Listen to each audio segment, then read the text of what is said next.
Hi, I'm Eric from HRC. Today we're going to do a quick unboxing video of the HRC 400 Smart Irrigation Controller.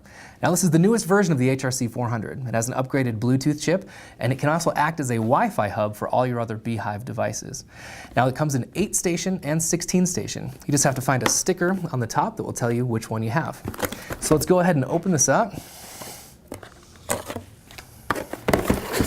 All right, the first thing you'll see is the actual controller.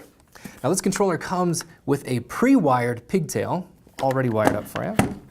There's also a small plastic bag in here. Now it comes with a terminal screwdriver, size 0. It comes with installation hardware with screws and drywall anchors. And there's also a set of 2 keys for the controller box. And then lastly, you have the quick start guide. Now for full manual instructions, you can go onto the website. All right, let's take a closer look at the controller. The first thing you'll see on the outer cabinet is the nice lock on the front, and this is for security. This is also an indoor-outdoor cabinet with an IPX5 rating. Now when you open this up and look on the inside, you'll first see the LCD screen here, and also all of the manual controls right here on the device. Now this is so you can program the device directly from here in case you don't want to use the app. And all of this is on the removable swing panel. And when you open this up, you see a bit more on the back of the swing panel. First, there's the backup battery, which is right underneath this cover. Now this cover can be easily removed so that you can replace the battery if need be. This little pull tab here, just pull that out when you're first setting up the controller to activate the backup battery.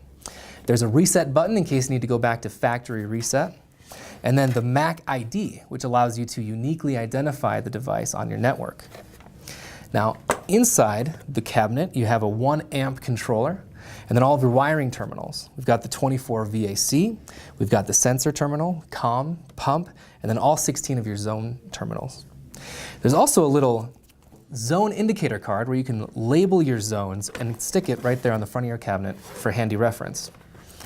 Now on the bottom of the controller, you'll see knockouts for different types of wiring conduit. If you're using 1/2 inch, 3/4 inch, or 1 inch, you can remove these knockouts to make that work. Now if you don't use wiring conduit, you can take the wire and put it through the pre-existing hole that's already there. So that's the HRC 400. For more B-hyve video tutorials, check out our YouTube channel.